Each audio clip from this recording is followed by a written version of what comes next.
This is I Dare You with me, Francesca Escoto, your host, where professional women over 40 get the courage to embark on a new adventure. Syreeta.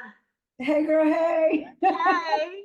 I know we're absolutely pretending that we were not just talking for 5 minutes and catching up.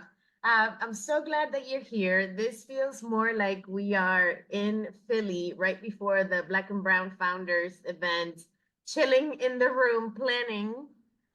It's like catching up, like, oh, where you been? What you up to? So thank you for taking the time and joining me in this podcast. Is my newest venture is creating this community for women who can dare to do hard things, and especially in our seasons of life, no longer 18 years old. Um, when we have more experience, we've kind of collected whatever it is that people think they need before they do something, like we have it. And so at this point, we're in a position to move forward, to manifest, to become, all the things. So we were just chatting, but I want people to know you. So can you tell our audience a little bit about you before I just go head deep? Well, first and foremost, thank you for inviting me on. I don't know, I was just caught off guard, I guess, when you reached out. It's funny because I've spent most of my time on the other side of these kinds of conversations. And especially for the past coming up on 3 years, and folks who are connected, like if we're connected on social media, have likely seen it, but I have really viewed the past 3 years of my life as the butterfly effect, the butterfly. Cocoon. And so a lot of it was in the cocoon. And so I'm still very much emerging. Well, I think now I'm actually in flight, honey. These wings are being put to work. Woo, a whole new world. But so yeah, it was almost like God inviting me to flex a little wider, flex the wings a little wider when you invited me on. And I was like, okay, the fact that I'm feeling things about potentially doing this likely means I should do it. And it was all good things, because first of all, it's you, and we always can talk our faces off. That's right. Stuff like that. But I think it just really became more and more clear that this is an opportunity to use the voice that has probably been quiet in a lot of ways. I haven't been as verbal in sharing or talking about my life. It's been more so through writing and this year doing some podcasting and stuff like that. So to be on this side of it, if I have some nerves, but they're good, and I feel safe. So thank you for that. Okay, well, I'm glad you feel safe. It is a safe space, and it's a safe friendship. So I very much appreciate you. Now, when we first met, Syreeta, you were doing communications / social media for Black and Brown Founders. But that was your side gig. You had a main gig, if I'm not mistaken. No. So I will always love Black and Brown Founders and the entire team. Of course, Ania Williams, Del, Medina, that's my girl. I know. And you, and I mean, really, I even came into the Black and Brown Founders world because of Tom Webster. So shout out to Thomas Webster, my mentor. At that time, I was in the thick of the entrepreneurial grind, and really looking to scale. And I still was very much, like this like I was in a relationship, but still very much in a single mom mindset. Mm-hmm. And That's what I remember most about you was that grind. And so in my yeah, mind, you were grinding, like you were it was doing this and you were doing that, and grind. there It were was other things going on. The plate it was was full. grind mode, but I was definitely full-time entrepreneurship. And even with that was still relying on systems to survive, right? Mm-hmm. So I was still on Section 8. I was still, I believe at that time, receiving food stamps and Medicaid, like all of those things. And Black and Brown Founders was my first, like, really higher paying client. Mm-hmm. And it was that contract that actually shifted things financially, like really financially empowered me and my family to be able to, actually start saving and to start, moving differently financially. And I am forever grateful for that because it literally changed our lives and it empowered me in such a way that um, I don't I know that the blessings would have come one way or another, Yeah. but the fact that it came through Black and Brown Founders and it came through this woman founded, woman led organization that was on this mission to empower Black and Brown founders like myself to be able to do that kind of work as an independent contractor, focus on marketing and communications um, and I even brought in a third party contractor for PR.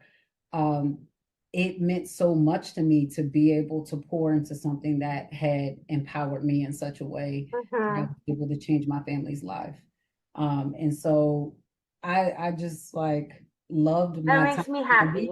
did like amazing things, and we We brought sure Project did. Star to Philly, and that getting to work on that team just surrounded by these bad, can I cuss? I don't know. Yeah, true. By these badass women was just like, I oh thought you my were gonna say God. badass bitches. I'm like, Yeah. okay.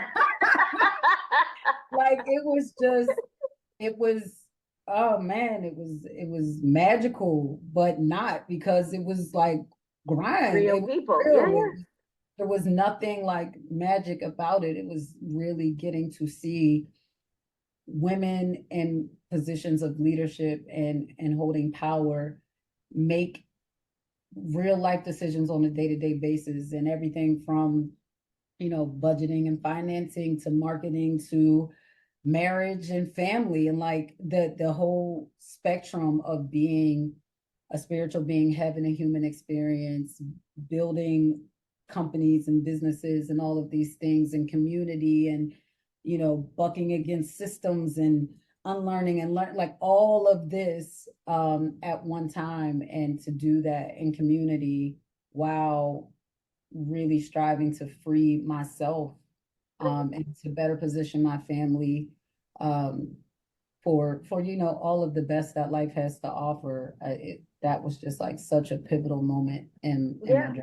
So, yeah, that's that's what awesome. we meant. That's awesome. So, what would you say to yourself back then, right? In the middle of that struggle, of still needing the systems, but having your first gig and all of that, I know that means no free time.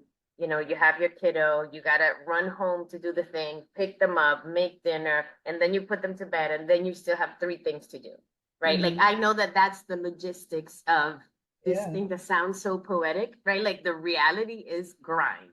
yeah. And so, what would you say to her now?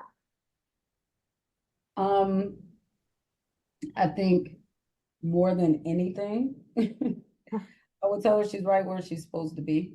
Mm-hmm, Um, and remember why you said yes, right? mm-hmm, Like, remember why you're doing what you're doing. And that was something that was always really important to me. But I think when life is coming at you 1,000 miles a minute, it can be really distorting, really disorienting. Um, and I think she was so focused on survival, and rightly so. But I also appreciate that there was a level of awareness about the fact that like she was in something special, that like Mm-hmm. there was something here, there was something that she can learn, that she can take in from all these like amazing people that she was surrounded by. And so like, yeah, I think if nothing else, I would just say like you're right where you're supposed to be, like Mm-hmm. stay in that sweet spot. Yeah. And just do the work. Do the work. That's always kind of been what I let speak for myself, was like my work is Yeah, going just first, deliver, and deliver. everything else, like regardless of what my life may consist of, the work will get done. Mm-hmm. And that's something that when I look back even at that version of myself, that was true then, and true still. I don't know that there was a lot of room for what I know is necessary now.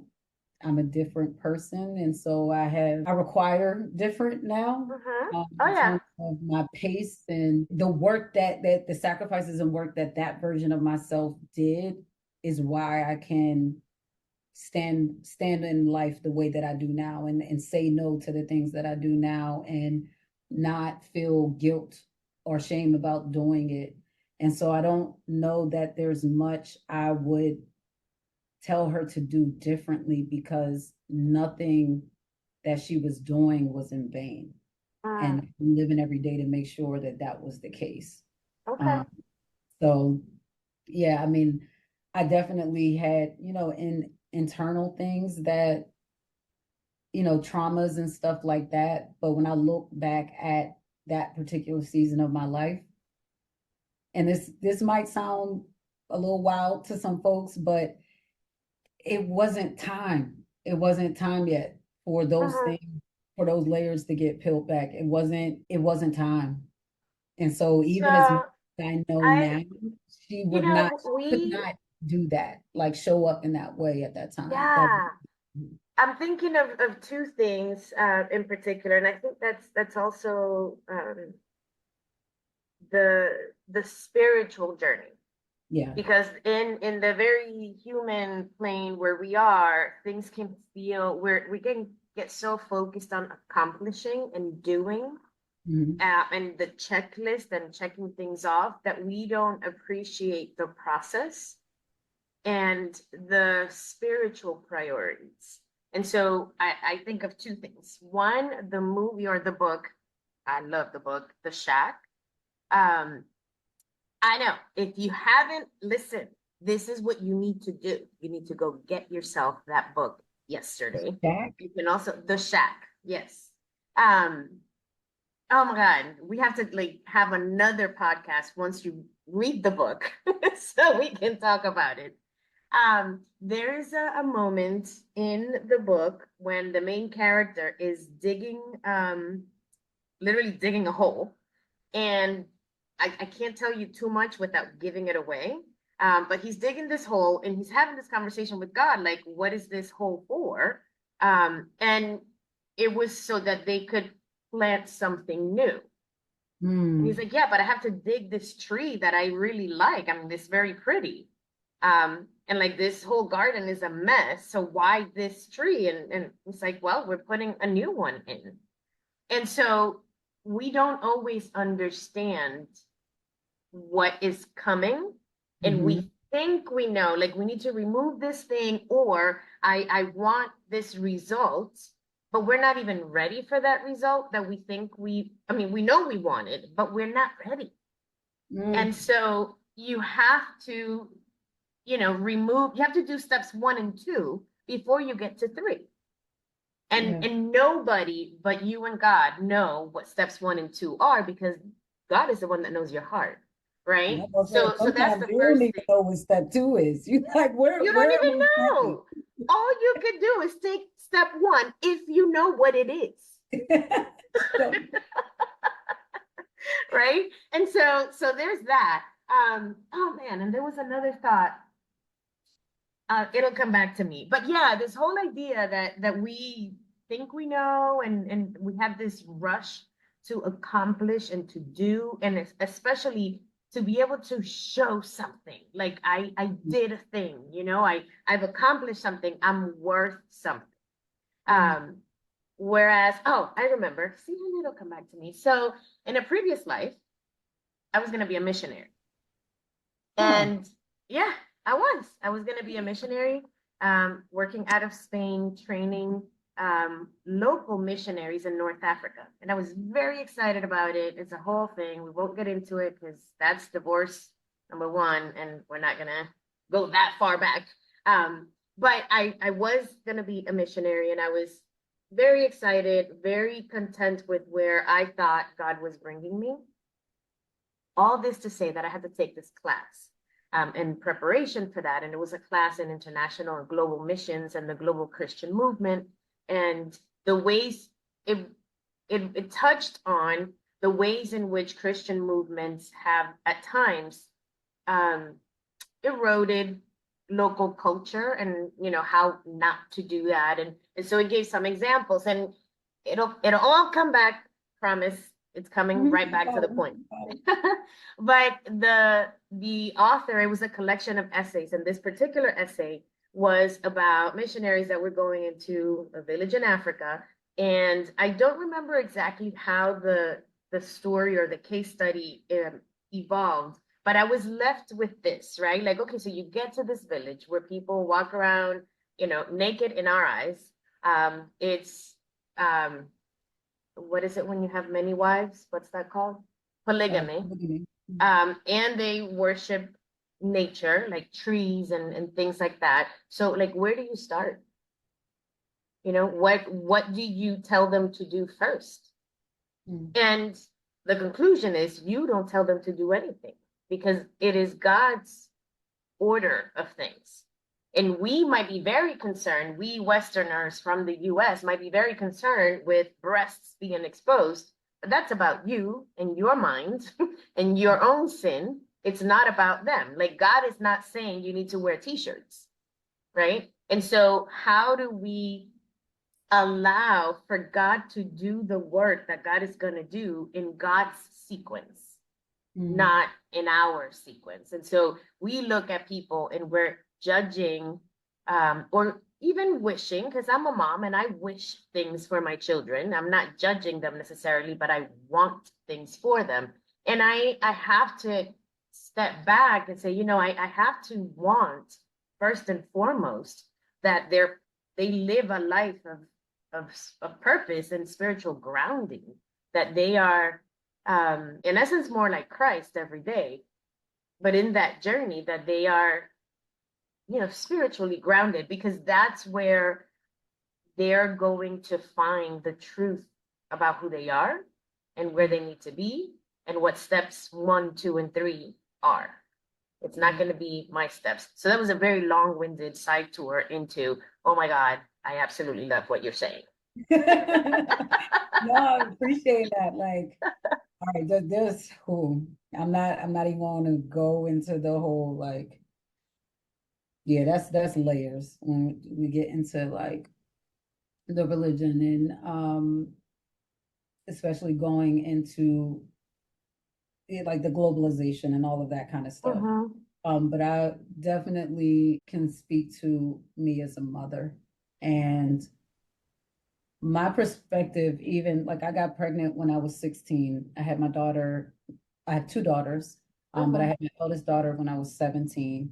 And I'll never forget, I was very clear even then that my job was Mm. to guide her. That though she was my daughter, she belonged to God. Mm-hmm. And whatever her life was to be, whatever she was to experience, ultimately that was between her and God. My Mm-hmm. job was to get her here, and my job was to guide her while she was here and to do my best to model, to be a model, of what, I could have my hopes and my intentions, Right. but my report card would likely come later in life, and I would, of course, hear where I hit the mark, Listen, didn't, I'm right? paying for therapy, right? I did my best. Like that would be that, but I always viewed it as a guide. And it's funny because I looked up my name, like what my name means, and Syreeta actually means in two different um, backgrounds, either good tradition or companion. And the more I look at my life, um, I really, my heart's desire is to be a companion to people, is to, I use journey a lot because that is how I view life, but it's also how I view my position in life, and not just my life, but in others' lives, is as a companion. And so as a mother, I remember telling my girls, even when they were like kids, I would tell them all the time, adults are just big ass kids. Like, That's please right. I say that all the time too. feel like we need to have everything figured out. We don't. Yeah, And we don't. as a mother, I don't. Just having those really honest conversations with them, because I always viewed my job as I'm not just raising a child. I am thinking about the adult version of this child. I'm thinking about the young woman on the other side of this. And that was how I approached everything, from the highs to the lows, from their joys to their traumas, right? Mhm, Like, even in dealing with trauma, it's like I made a lot of the decisions I made based off of thinking about who they were going to become and what mhm. role trauma would play in their life, and Yeah. how did I want to equip my child to be able to navigate that 10 years, 20 years, 30 years from now. Um, and so, yeah, that, like, as a mother, it's always very much been about companionship, and yes, like, let's not get this twisted. Okay, don't come for me on social. I'm very much about standing on Discipline is the thing. Okay, my, we got okay. it. You can ask my kid. They call me Big Reet when they need to. I don't play about that. But okay, they're not even that. And also, I do believe in safe spaces, and I do believe in, like, giving my children space to process the fact that they are a spiritual being having a human experience. And I know as an adult, I need that space. And so Mhm, why would my kids not need that? Like, this is a mhm. lot. And they don't even have language. Some language I just came into ownership of, or into possession of, in the last 3 years. And I'm 36, right? So what am I expecting from a 15 and 19-year-old? Right. Like, grace, Yeah. grace. Grace for me and grace for them Mhm. in that process. And I think that grace also helps when we're scared. Yeah, Um, kind of acknowledging that I'm scared, giving myself whatever I need to provide safety where I can have safety. I think that that builds courage. I think it yeah, gives us the cushion to do the hard things. yeah. I love Um, that you use hard things. Like, first of all, I love Glennon Doyle. Shout okay. out to Glennon Doyle. We can do hard things. That is one of, like, Glennon, my girl. If y'all don't know Glennon Doyle, go see about Glennon and her books and all that kind of stuff. She's really dope. But that's one of the things, that's like her saying, we can do hard things. And I Okay. 100% uh have believed all my life, it feels like Yeah, that yeah, has yeah. been I've been doing hard things. an unknown motto, that we can do hard things. Yeah. Uh, but when you said that, and just even some of what you were speaking to earlier about, like, the tree and digging, reminded me of this conversation I had with God recently.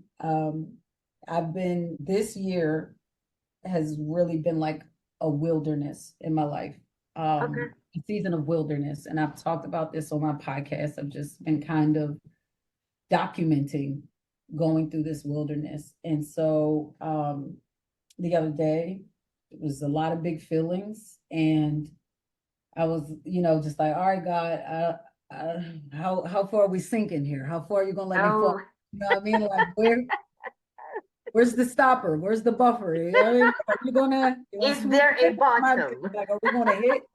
Just let me know. Like, let me brace myself for impact. Yeah, Like, yeah, the shit about to get that real. yeah. And I don't know. It's funny, as you were talking, it was almost like a spirit of correction settled in, and it was like, it's not about you sinking. It's about you're digging. You're Mm, it's the work of digging, because something new is being mm-hmm, planted, or in some cases being uprooted. mm-hmm, And I feel like that this summer, especially, that has definitely been the case. There's been a really big focus on choice, mm-hmm. being aware of, moving with awareness that I have a choice and how I choose to show up. I have a choice in how or if I want to uproot this thing. Am I ready for that?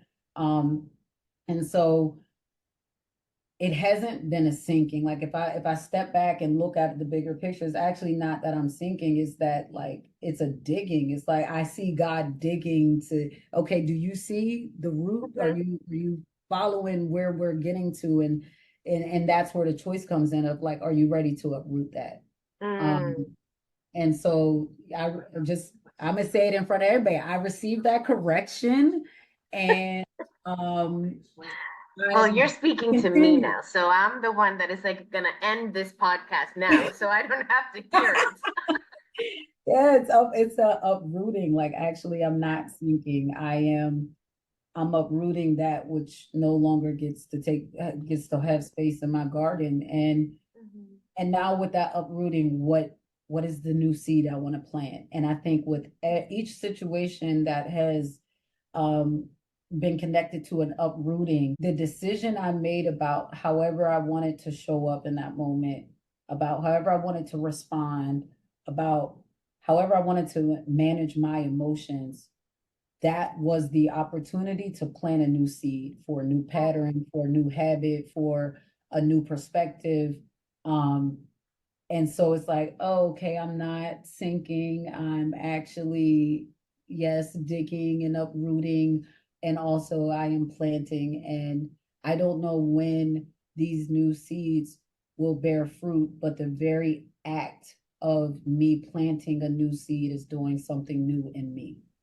It's So allowing I for used to something new. have this cover in my Facebook page that said something like, we're gonna have flowers next year, and the other being character, I don't know what it was, cartoon, Mhm. is responding saying, well, how do you know that? And the one that made the statement is saying, because I'm planting them. Mhm. Mhm. Yes. So that I used to have it up for a long time, but I just love the idea that I'm co-creating the future with God, that I'm participating in that. I get to dig and I get to well, I use this phrase a lot. Like, it's a game, and I get to play and have fun Mhm. in that process. I get to participate, and I think that's an honor we have. Um, Yeah. so yeah. And so I think we're both introverts. People will never know by looking at us. I did not know I was an introvert. Oh, okay. Until right now, or like in general? No, I didn't know I was an introvert until I stopped drinking. Okay. And I have not, uh, That I want to hear this story, because I oh, didn't know I was no, an right. I introvert know everybody listening is like, huh? Yeah, until I no, divorced like 8 years ago. I didn't know. I've been Wait, alcohol. I'm 48. I divorced. Was I 40? No, I was 39. Oh God, I'm losing track of time. But yeah, That's, I was a grown ass woman. you're living. You're living. Um, yeah, I've been alcohol free for coming up on 3 years. Let's keep the math simple. For coming Okay. up on 3 years, but it wasn't until that was removed from the equation that for, for those who may be familiar, like you then know that like there's this kind of reacquaintance with yourself, like a Mhm. rediscovering of yourself that happens when there is nothing, when you're full of yourself. And being full of yourself also means like you are sitting with yourself, you are sitting with your light and your shadow and all of the things in between. And all of a sudden you start painting You start or discovering all writing. kinds of things about yourself. But one of the things I discovered was like, oh, I'm actually introverted. I did not know that. And it's hilarious in some regard because even when I think back to entrepreneurship and like building and launching my business and like going from blogging to branding to business and all of those things. As I said earlier, like, yeah, there was a lot of internal stuff like trauma and things like that that were present all those years ago when we first met when I was at Black and Brown Founders. But even before that, I had an unhealthy relationship with alcohol. And um it could get tricky to navigate to like call it out because alcohol is so ingrained in our day-to-day It's life socially and acceptable. socially acceptable, all of those things. Yeah. Um, but it wasn't the reality of it was that it was unhealthy, period. Mm-mm. Period. Um, and so when alcohol was removed from the equation, when I think back to how I started out, in entrepreneurship and building and this, this big grand vision I had of who I was going to be and all of those things, that was all extroverted things, all very, very extroverted. And like when I look at where I'm at now and who I am now and having such like a more clear vision of what I'm here to do and being able to sustain myself in a healthy way, right? Like I remember I used to joke all the time and call alcohol fuel, Mm. call it gas, right? Like, oh, gas me up, Right, right? right, right, Um, it was not a sustainable way of operating. right. I wasn't going to be able, even with those big dreams, if I was continuing on at the rate that I was going, there was no way that was going to be able to sustain, like that I would be able to sustain that.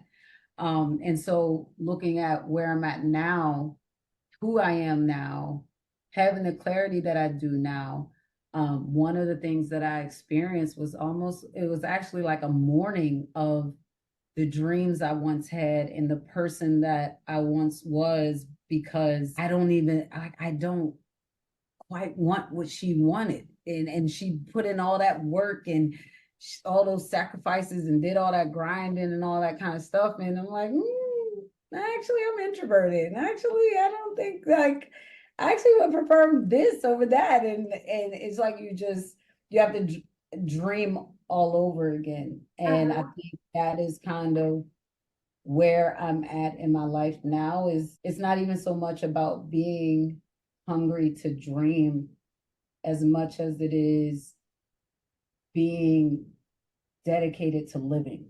Like, Let's talk a little bit about that because I think so the things I know for probably all the nerdy reasons I do. But if anybody is into Myers-Briggs type indicator, it's a personality traits assessment. And one of the dimensions that it measures is extroversion versus introversion. And that's the letter E. So it's a 4-letter personality code, you can say. And it measures personality over 4 dimensions, the first one being introversion versus extroversion. And in the United States, for some reason, it's a predominantly extroverted culture yeah, where they it prizes extroversion, but there's also a lot of extroverts versus introverts. And so I think that we don't always, those of us who are not extroverts, we don't always know how to act. And I know that sounds silly, But in a world that is extroverted and it's, let's say, run by extroverts, how introverts move in that space is a little different. And not I can speak for myself that I didn't know how to act. And let me rephrase that. Let me reframe that. I knew how to do the extrovert thing, and I did it because I believed it was the right thing to do. Mm-hmm. I thought that the solitude I needed was wrong. Mm-hmm. See, Mm-hmm. that's Yeah. and I think that's the Yeah. crux. Like when we don't give ourselves permission for real fuel and gas, then we end up in these unsustainable and even harmful patterns of behavior that even if they're socially acceptable or even appropriate for other people, it cannot work for me long term. And Mm-hmm. so I believe that one of the reasons why I dealt with, and I mean, I suffer from depression, but I believe that really the biochemistry of the whole thing was triggered by me not knowing and being surrounded by people that didn't know how to cultivate that. Yeah. So I grew up in a house that was full of people. I mean, Dominican immigrants, need I say more? And so at one point, there were 13 people living in the house, 4 bedrooms. I did not have, I would pretend that I was sleeping so that I could have, so I could go inward Mm-hmm. and I could just be left alone with my thoughts. I had no idea what I was doing. I thought I was just a bad person that didn't want to socialize. And I thought that I was somehow like there was something wrong, maybe it was shame. I don't know. And sometimes I want to hug that girl and be like, I'm so sorry that you didn't have that solitude that you needed or a way to, it's not like you could go for a walk and, the family wasn't a stressing, none of me, but new country, new space, like where are you going, right? Like, so I just didn't have a way of providing that. And for a long time, when I did need it, especially in my marriage and especially after having 3 baby girls, I did not know what was wrong with me. I didn't know. And I was overwhelmed and I felt like I was drowning and all I freaking needed was a day. Mm-hmm. A day away, like, and had I fully understood that, I think I would have had more gas and I could have endured some tough situations with more grace for myself, for others. And I probably would have had more clarity of thought and a lot of things. And it's not about going back in time, but just if someone's listening and you don't know what's wrong and you're overwhelmed by people, um, and you feel the need to turn that off and you don't know why, that might be why. You might be one of us. Right. It is funny, like Bay and I, like in learning myself, she's also like it's an individual journey as much as it is a shared journey.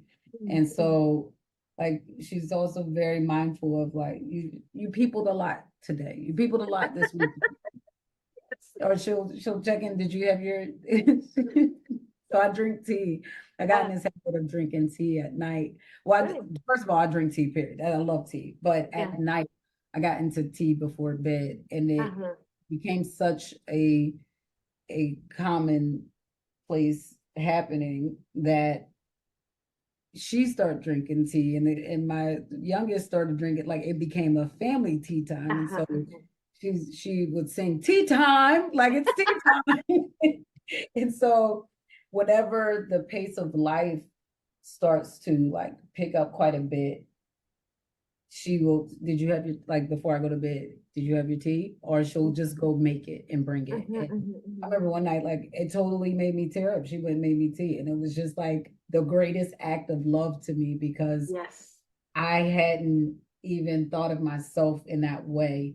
But thankfully, because of the times where I had prioritized myself and what I was learning about my needs and solitude and the beauty of tea and what it makes me feel like and all of that, and she was paying attention, she could stand in the gap during that moment of me trying to adjust to this changing pace in life. And I was just like super grateful for that. But I think in learning that I am more introverted,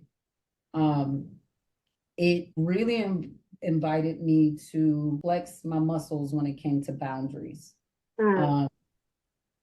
Because I call it my sword and my shield. So my yes and my no. And really viewing those as like, if I'm going to give it my yes, I'm going to execute it. Like that's why it's my sword. I'm going to Right. execute with excellence. I'm giving it my full everything. If I am saying no, it is not only to protect myself, to shield myself, but it is also to shield the person asking or requesting, because I don't want you to receive anything less than what I feel it Then my deserves, best. what you deserve, right? Like my no is best for us all. Yeah. And you just gonna have to trust that. And if you can't, you just gonna have to live with that. But Yeah. um I I think like like that. My no is good for all of us. it's good for all of it, because if I'm saying no, and like I'm an empath, and I'm a lover, and I'm like, who y'all, I'm heart. I'm heart. Don't get me wrong, I'm definitely fist too, but I am heart. Yeah. And if I am saying no, it's coming from a genuine like, I cannot, Yeah. right? Yeah. So I want my no to be just as honored as my yes. My no is just as valuable as my yes. And I think in learning more about the fact that I'm introverted, it has really afforded me the opportunity to be more mindful in how I use my sword and my shield. And it really also helped shine a light on how, for a majority of my life, even since childhood, I have had a habit or a pattern of making sure everyone else was okay and taken care of, all of the things. Not so much myself. I'll figure me out. You know what I mean? Like I'll handle how I need to handle, or cope how I need to cope. And that, Yeah. at one point was for a long time was with alcohol. But when I made the decision that I no longer wanted to cope, I want to heal, that shifted a lot of things in my life, because it was like, where else am I coping at in life? It might not be with alcohol, but okay, so now maybe I'm coping with the fact that I fear abandonment by saying yes and making sure I'm always there for you and always giving you my yes. And I just figure out what that means for my life on the other side, right? Like that's, I don't want to cope anymore in anything. Yeah. And that means hard conversations have to get had. They're gonna have to get had because I can't cope. I don't want to I'm cope. working on that one. Yeah, I'm anti-cope now. I'm like, Mm-hmm. we're gonna face this shit head on. And we gonna have to, and to a degree, that's always, I think, I'm hearing my sister in my head. I think, and that's always been there. Like how you said, I think that was before we started recording, but with painting, like you saw glimpses of it over the course of your life. It was something like that. Like when it came down to the get down, I was always very much like, rip the band-aid off. Let's, Yeah. like, let's just deal with the thing and do it. But it eroded over time. Mm. And I think there's, especially in the past 3 years, there has been a rebuilding of that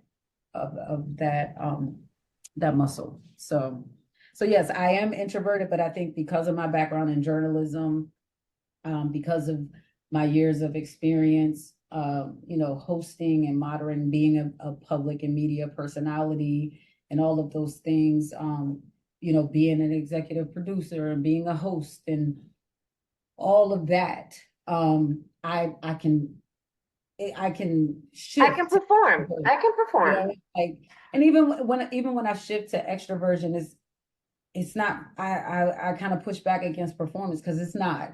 I'm genuinely in that moment, and um tapping into or cultivating the spirit of that moment, and the desire is truly about connection. It's about Mhm. connecting with the audience or connecting with whoever I'm speaking with.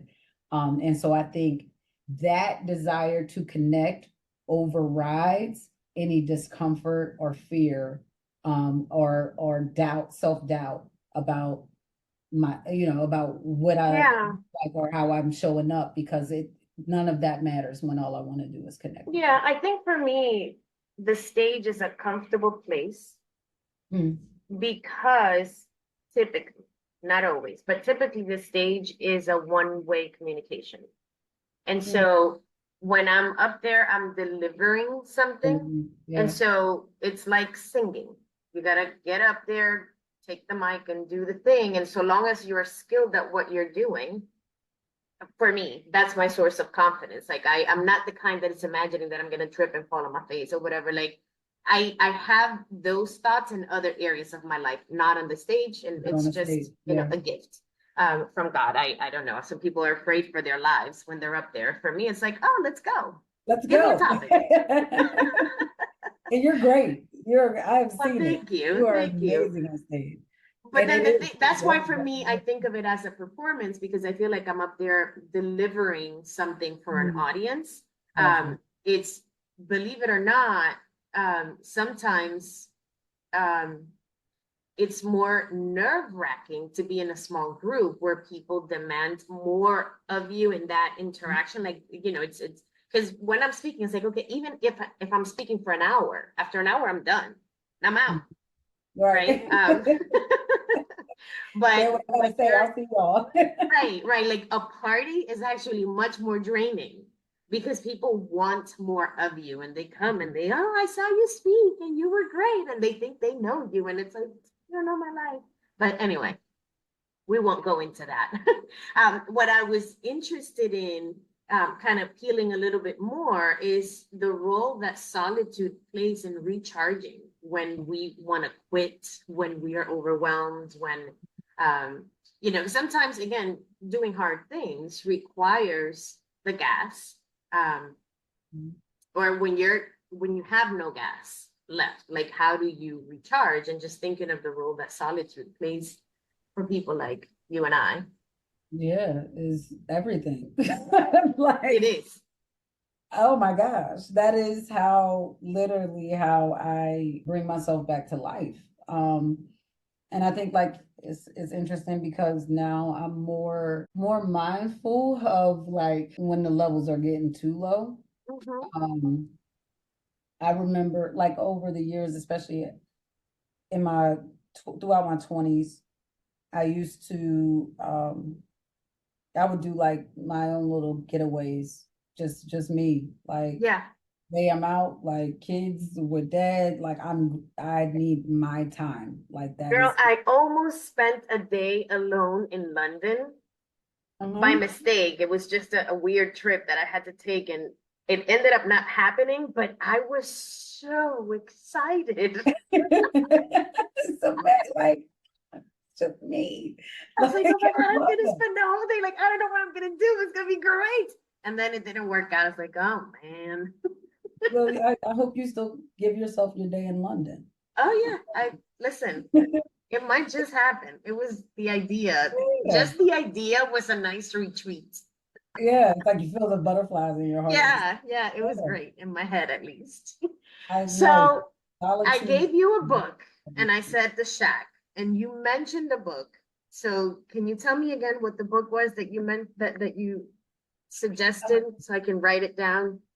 Okay, wait. Something Doyle, We Can Do Hard Things. Oh, Glennon Doyle. Wait, hold on, because I don't want to. I thought I had pulled it out, but I can't even remember how I came to learn of Glennon Doyle, but she's like an author and activist, So it's podcast. Glenn Doyle. Glennon, Glennon Doyle. And Glenn. it's called Untamed. Ah, Um, and if you heard Untamed and like there was a little fire or something that happened in you, that book is probably for you. And okay. it's all about The Untamed Woman. Like, Mm. ooh, um, that book is definitely one of my faves. I'm like surrounded by books right now. I'm surrounded by Girl, books. But I'm here because the other space, my dog would have a lot to say. But I didn't know I collected things until I saw my library. I was yeah, like, ah, I guess I collect books.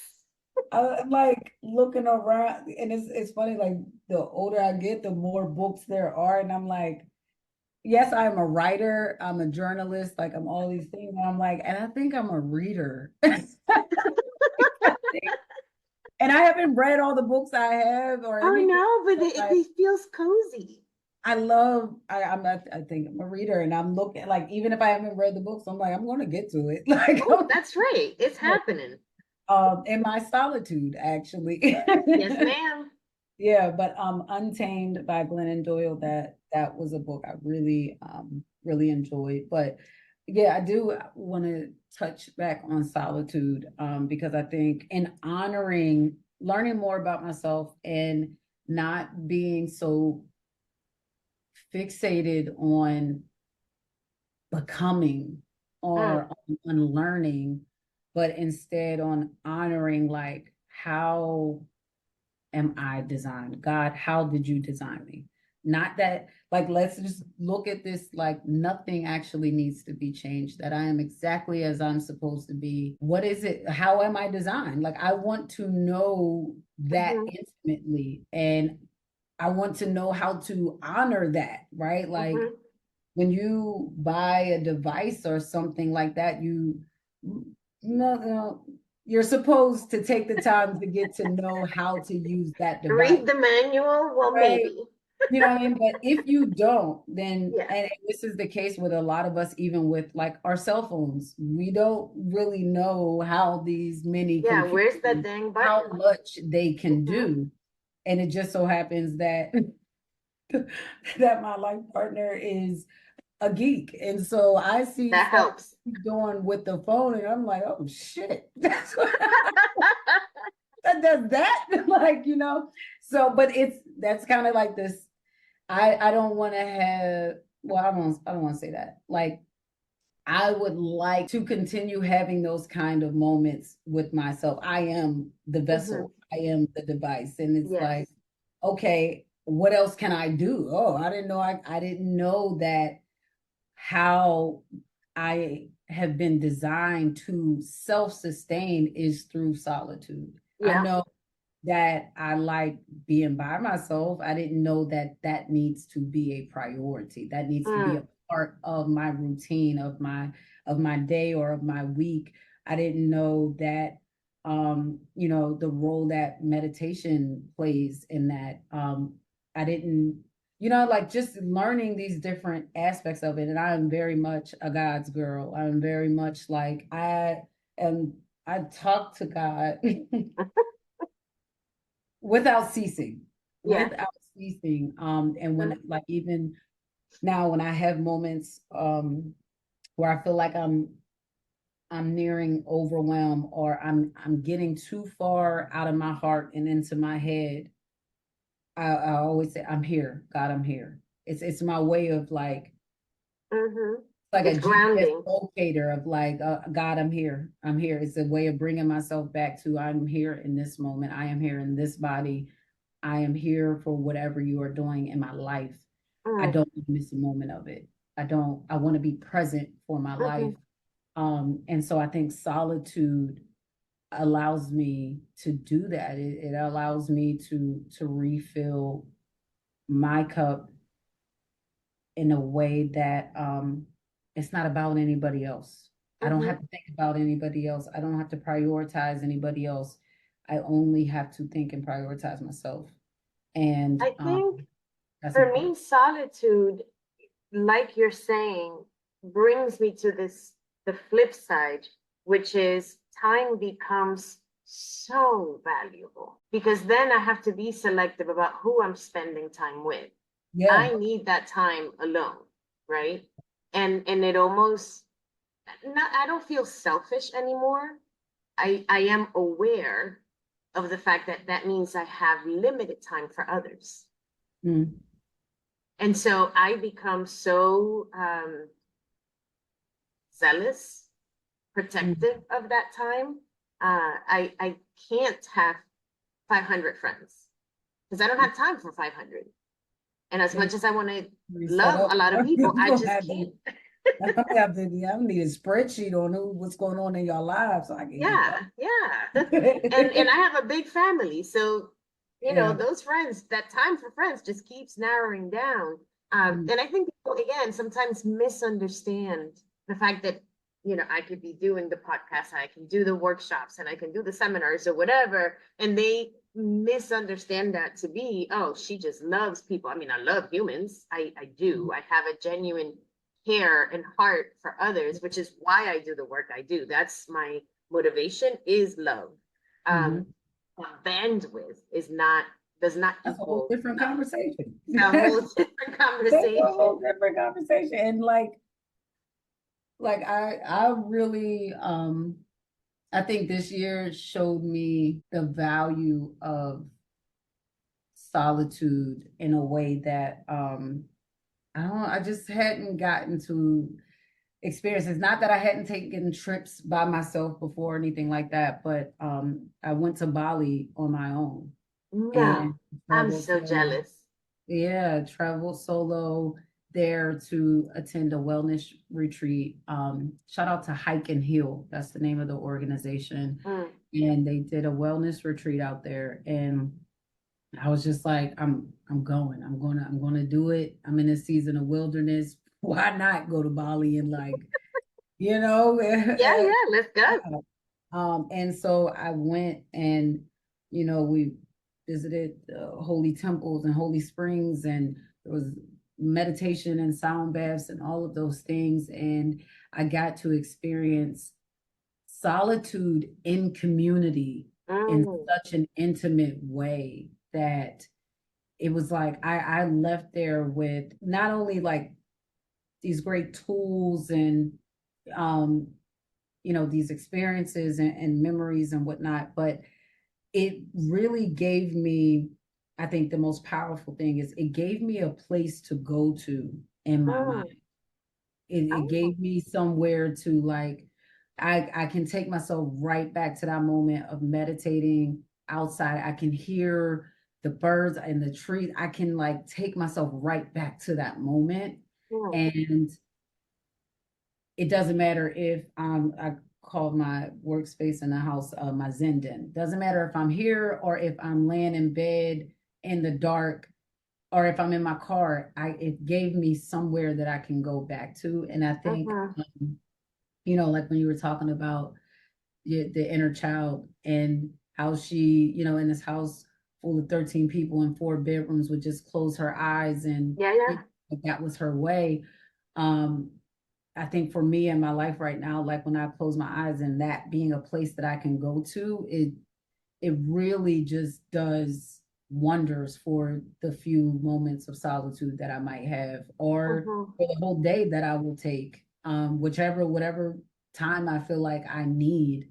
Um, I now prioritize that without guilt or without Mhm. shame because number one, it is a way of honoring God and God's design of my vessel.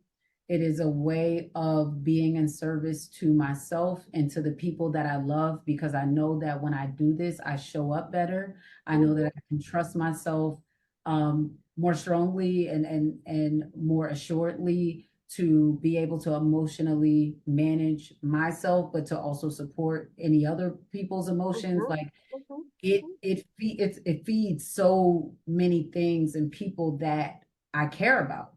Yeah, And so yeah, the 100%. solitude is this is like I think it's gotten to a point where even my immediate family is like, you need some time to yourself. I'm You gonna need let a nap. you finish that meditation. Did you get your nap today? Like I see that they recognize the difference in mom or the difference in bae when that solitude happens. And I think that can't speak for them, but I think they appreciate the way that I show up when I put myself first Yeah. when I put my needs Mhm.